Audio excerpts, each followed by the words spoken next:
ನಿಮ್ಮ ಹಳೆಯ ಚಿನ್ನದ ಒಡವೆನ ಅಧಿಕ ಬೆಲೆಗೆ ಮಾರಬೇಕೆ? ಆಟಿಕಾಗೆ ಕಾಲ್ ಮಾಡಿ 8880 ಅಟ್ಟಿಕಾ ಗೋಲ್ಡ್ ಕಂಪನಿ. ಬೆಂಗಳೂರಿನಲ್ಲಿ ಪತ್ನಿ ಮೇಲೆ ಪಿಎಸ್ಐನಿಂದ ಹಲ್ಲೆ ಪ್ರಕರಣಕ್ಕೆ ಸಂಬಂಧಪಟ್ಟಂತೆ ಎಫ್ಐಆರ್ ರದ್ದು ಕೋರಿ ಭೈರಪ್ಪ ಅರ್ಜಿ ಇತ್ಯರ್ಥಪಡಿಸಿದಂತಹ ಹೈಕೋರ್ಟ್ ಕೆಳಹಂತದ ನ್ಯಾಯಾಲಯದಲ್ಲಿ ಜಾಮೀನು ಪಡೆದುಕೊಳ್ಳಿ ಅಂತ ಈಗ ತನಿಖೆ ಆಗ್ಲಿ ಅಂತೇಳಿ ಹೈಕೋರ್ಟ್ ಹೇಳಿದೆ.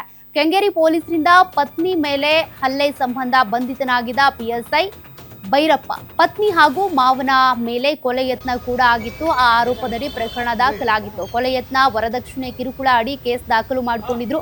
ಪಿಎಸ್ಐ ಪರವಾಗಿ ವಕೀಲ ಕೆಬಿಕೆ ಸ್ವಾಮಿ ವಾದ ಮಂಡಿಸಿದ್ರು.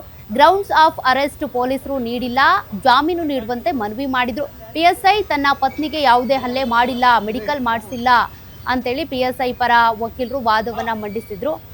Don't show police power on women ಅಂತೇಳಿ ಅರ್ಜಿದಾರ ಪಿಎಸ್ಐ ಭೈರಪ್ಪಗೆ ಸೂಚನೆ ಕೊಡಲಾಗಿದೆ. ನಿಮ್ಮ ಪೊಲೀಸ್ ಪವರ್ ವುಮನ್ ಮೇಲೆ ತೋರಿಸಬೇಡಿ. ಹೈಕೋರ್ಟ್ ನಾಗಪ್ರಸನ್ನ ಪೀಠ ಈ ಒಂದು ಅರ್ಜಿಯನ್ನ ಇತ್ಯರ್ಥಪಡಿಸಿದೆ.